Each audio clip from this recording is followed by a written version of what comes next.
Sea alabado Jesucristo, soy el padre Ezequiel Ayala, misionero en Rusia.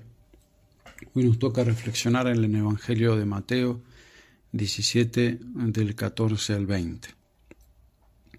En aquel tiempo un hombre se aproximó a él y doblando la rodilla le dijo: Señor, ten piedad de mi hijo, porque es lunático y está muy mal, pues muchas veces cae en el fuego y muchas en el agua.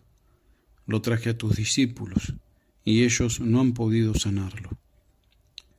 Respondióle Jesús y dijo: Oh raza incrédula y perversa, ¿hasta cuándo he de estar con vosotros?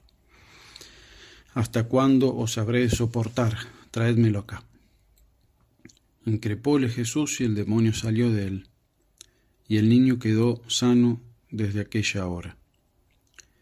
Entonces los discípulos se llegaron a Jesús aparte y le dijeron: ¿Por qué nosotros no hemos podido lanzarlo? Les dijo: por vuestra falta de fe, porque en verdad os digo que si tuvierais fe como un grano de mostaza, diríais a esta montaña: pásate de aquí a allá, y se pasaría, y no habría para vosotros cosa imposible. Palabra del Señor. Tiene que haber sido muy impresionante presenciar los ataques demoníacos a los que estaba sometido este niño. Para entender esto, recordemos que los apóstoles ya habían echado demonios en otras ocasiones, pero esta vez no pudieron. Jesús dice que fue por falta de fe, es decir, fe tenían, pero imperfecta, débil, demasiado pequeña. De hecho, Jesús les dice que su fe no llegaba a tener ni siquiera el tamaño de un grano de mostaza, que ya es de por sí muy pequeño. Sin embargo, con ese poquito hubiera sido suficiente para mover esa montaña. Me imagino a Jesús señalándola, habrá sido la del Tabor. Mucho más hubiera alcanzado esa fe pequeña para echar un demonio. La cuestión es que la fe de los apóstoles vaciló, porque era más pequeña que un grano de mostaza. ¿Y por qué vaciló? Algunos comentadores piensan que por la fuerza manifestada por el demonio en el poseso. Y esto no era nuevo, ya en otras ocasiones su fe vaciló ante la impresión que causaron en la sensibilidad de los apóstoles otros fenómenos, como la tempestad, que luego nuestro Señor con un gesto y algunas palabras calmó. Jesús quiere que nuestra fe sea correcta. Para eso necesitamos recordar que aquel obstáculo que a nosotros nos asusta, nos supera, llámese enfermedad, demonio o lo que sea, no es nada para Dios. Dios sabe vencer todos los obstáculos. Dios sabe caminar por el agua, por más picado que esté el mar. Y es capaz de hacernos caminar a nosotros también si se lo pedimos con fe. Pero ¿cuánta fe hay que tener para que Dios nos conceda algo? ¿Se puede medir la fe? Creo que no es necesario medirla. Basta con que nos alcance para entender lo principal, para entender lo suficiente, que nos ayude a unirnos con Dios y seguirlo por el camino de la cruz. Empecemos por entender que Dios es Dios, que Dios existe. A veces hay cosas sensiblemente impresionantes o dolorosas que nos hacen olvidar esto. La fe es la que nos grita: Dios es omnipotente, realmente todo lo puede. No hay nada más fuerte que Él. Ni siquiera existe algo que exija para Él un esfuerzo extra para vencerlo. Con solo querer, Dios hace lo que quiere. Todo está en su mano, porque todo salió de sus manos. Todo está a su alcance. Pero hay situaciones que a nosotros nos superan, y en esos momentos nos olvidamos que para Dios no hay nada imposible. Somos ciertamente muy valientes mientras las cosas nos salgan fácil. Nos conducimos como gente de fe siempre y cuando ésta no sea puesta a prueba demasiado duramente. Hice una novena, un ayunito corto y recibí lo que pedí. Dios existe, Prueben qué bueno es el Señor. Pero cuando Dios no me da lo que yo le pido, empiezan los reproches a Dios. Jesús muchas veces hace milagros para ocasionar la fe en los no creyentes. Y otras veces, para hacer milagros, Jesús pide la fe. En el caso del padre del endemoniado, puede ser que haya sido porque no vino a Jesús confesándole Dios y pidiéndole que le salve y le cure al hijo. Tal vez haya venido a probar suerte con este hombre que dicen que hace milagros. En una de esas, ¿quién te dice? Algo parecido ocurrió con el joven rico que le pregunta a Jesús qué le está faltando, por qué no es feliz aún, maestro bueno.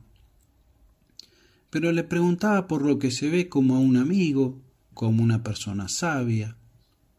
Pero faltaba algo más, y Jesús quiere que él entienda que Jesús es más que un amigo, que es más que solo un sabio. Jesús no es como Salomón sabio, sino la sabiduría misma.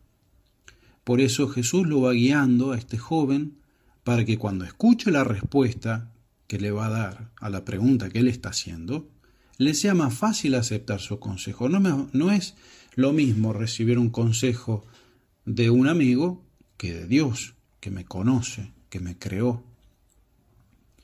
Puede ser que algunas preguntas de Jesús nos resulten incómodas. De hecho, podría haber alguno que piense que Jesús nos las hace difícil, se hace el difícil. Pero todas las preguntas que nos hace Jesús o todos los milagros y gracias que nos concede, no solo para hacernos la vida más fácil.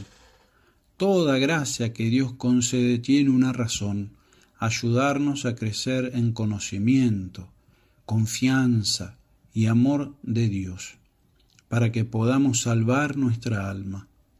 El objetivo de Jesús es que crezcamos hacia una relación más íntima con Él. Jesús ayuda al padre de este endemoniado a entender a quién tenía delante. Ni siquiera a Dios se lo puede amar por más beneficios que nos haya hecho si no conocemos que ha sido justamente Él el autor de tanto bien recibido. Lo más importante era que Él, con ocasión de la enfermedad tan penosa y tan larga de su hijo, se encontrase con Dios misericordioso como Dios desde toda la eternidad había dispuesto en ese día que ocurriera, y no solo que recibiese la curación de su hijo. En la curación de su hijo, que lo llenó de una alegría inmensa, evidentemente, recibió también el conocimiento de un Dios misericordioso, omnipotente, que se dignó visitarlo a él personalmente.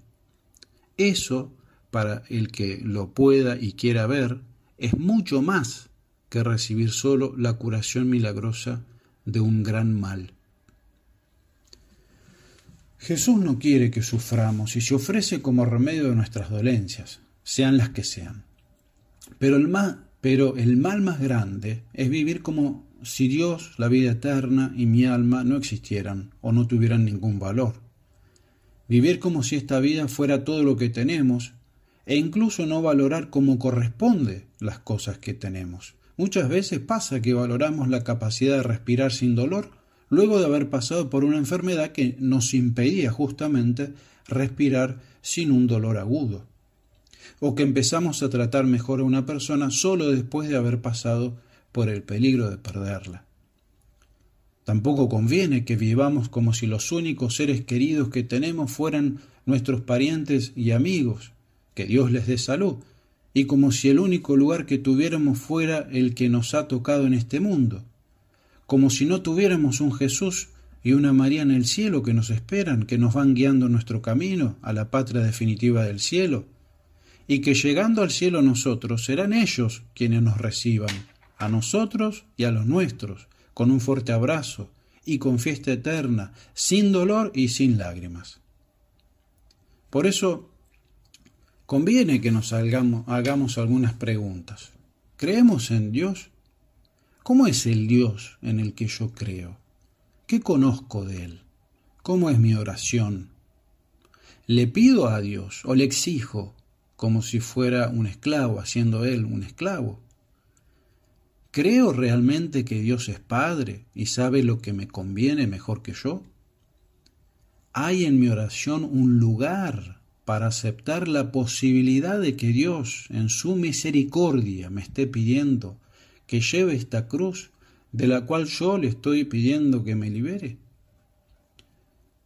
Puede ser que lo que estoy diciendo sea un poco duro de digerir, sobre todo para aquellos que más sufren en este momento, que llevan las cruces más pesadas. Pero son justamente estos los que la mayoría de las veces logran llevarlas con cristiana resignación y entender todo esto. Los demás habitualmente pensamos que las cruces son otra cosa y no aquello que nos hace sufrir en este momento. Pero entonces, ¿está bien o no está bien pedir a Dios que nos libere de algún mal, sea físico o moral, o el que sea? Nuestro Señor nos enseña a hacerlo, a pedir, liberarnos en el Padre Nuestro.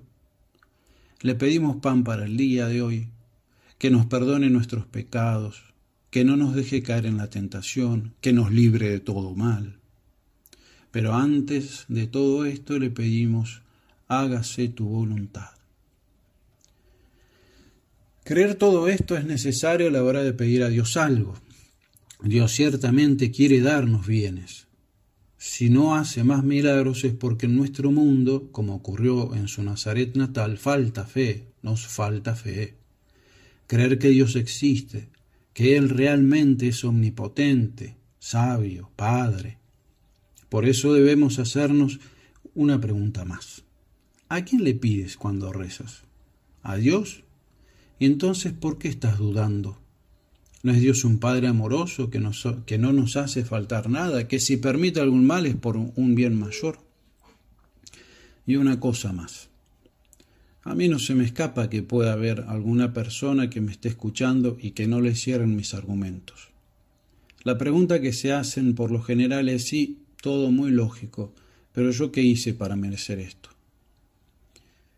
No sé si respondo a tu pregunta. No es necesario haber pecado para que Dios nos regale una cruz que nos haga más bellos a sus ojos. No es cuestión de lo que hayas hecho, sino de qué quiere hacer Dios contigo.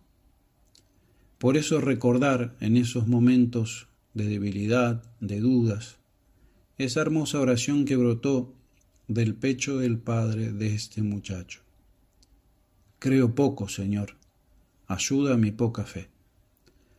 Porque si le pedimos la fe, Él también nos la puede dar. Pidámosle a nuestra Madre de Luján que nos consiga la gracia de ser humildes, para siempre pedir a Dios aquello que solo Él puede darnos.